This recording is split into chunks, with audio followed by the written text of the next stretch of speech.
Ciao Bella, welcome to Bella Uncinetto. I'm Christina, and I'm so glad that you're here with me today.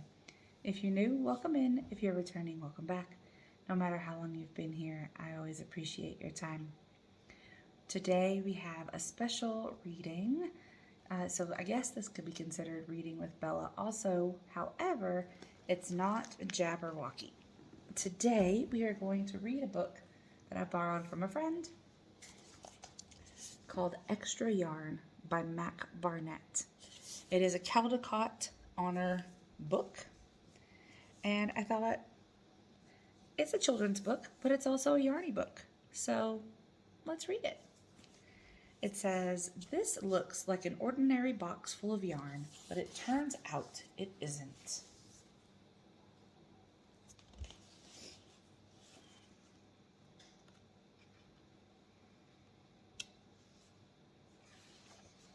I can open it up. Extra Yarn by Mac Barnett. On a cold afternoon in a cold little town, where everywhere you looked was either white of snow or black of soot from chimneys, Annabelle found a box filled with yarn of every color.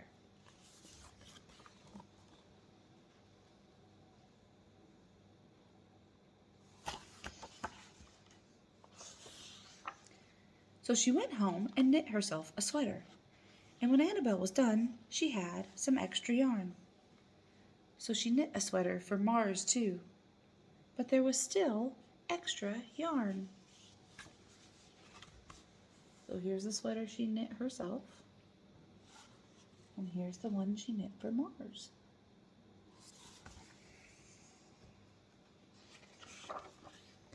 And when Annabelle and Mars went for a walk, Nate pointed and laughed and said, "You two look ridiculous." "You're just jealous," said Annabelle. "No, I'm not," said Nate. Well, Nate's not very nice.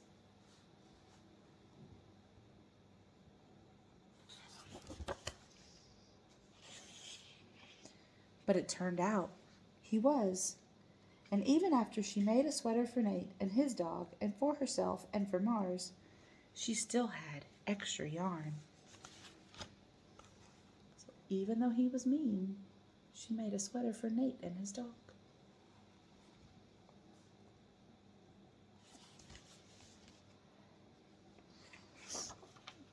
At school, Annabelle's classmates could not stop talking about her sweater.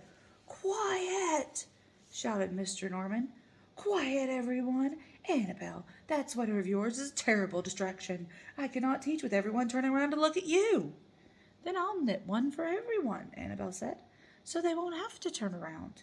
"Impossible," said Mr. Norman. "You can't."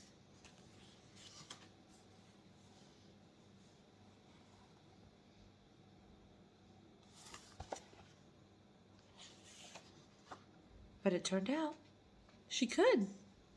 And she did, even for Mr. Norman. And when she was done, Annabelle still had extra yarn.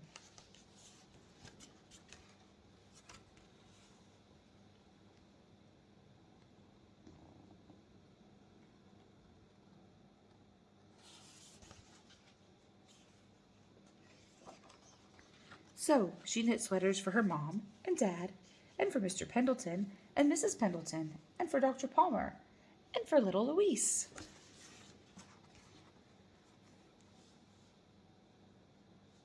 Or Louis, however you say it.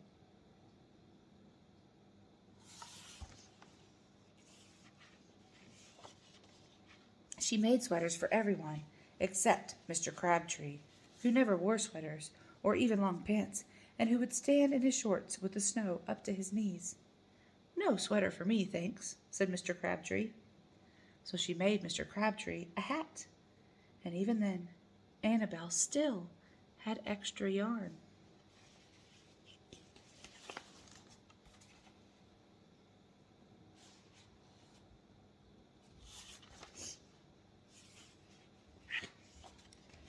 She made sweaters for all the dogs and all the cats and for other animals too. Soon, people thought, soon Annabelle will run out of yarn.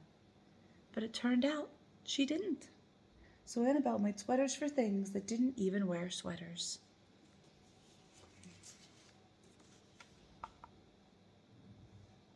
There's for the mailbox, and the basketball goal, and the house.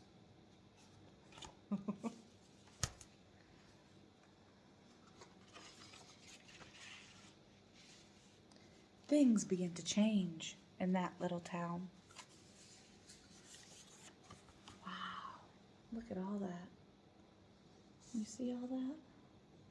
I wonder what's changing. What do you think is changing?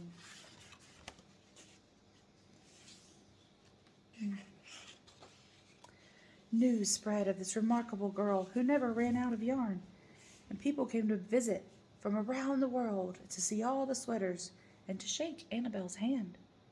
One day, an archduke, who was very fond of clothes, sailed across the sea and demanded to see Annabelle.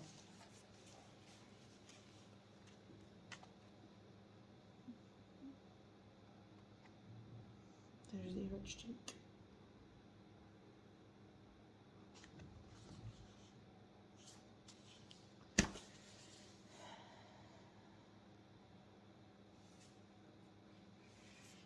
Little girl, said the archduke, I would like to buy that miraculous box of yarn, and I'm willing to offer you $1,000,000. No, thank you, said Annabelle, who was knitting a sweater for a pickup truck. The archduke's mustache twitched. 2,000,000, he said. Annabelle shook her head. No, thanks. 10,000,000, shouted the archduke. Take it or leave it. Leave it, said Annabelle. I won't sell the yarn. And she didn't.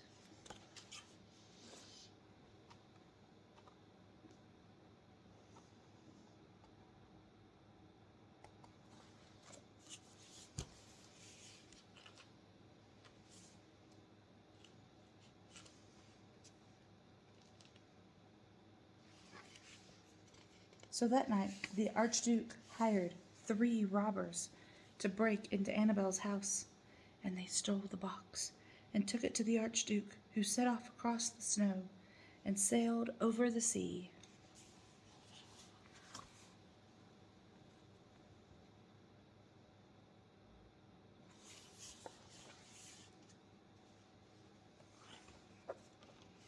Back to his castle. The archduke put on his favorite song and sat in his best chair. Then he took out the box, and he lifted its lid, and he looked inside. What do you think he found? What do you think he found?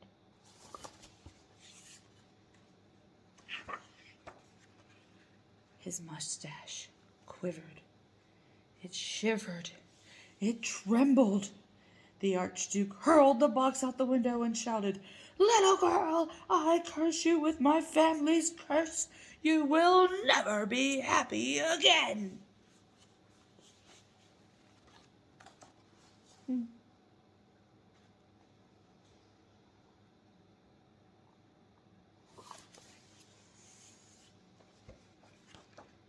But, look. He threw the box, and it landed there. And there it is.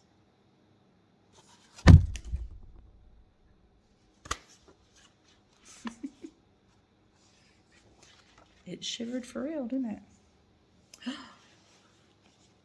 But what happened?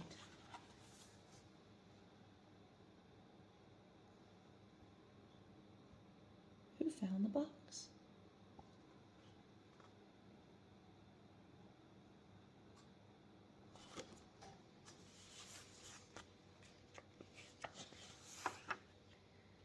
It turned out she was.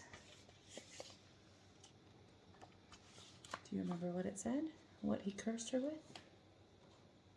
You will never be happy again. But it turned out she was. Why was she happy again? Right?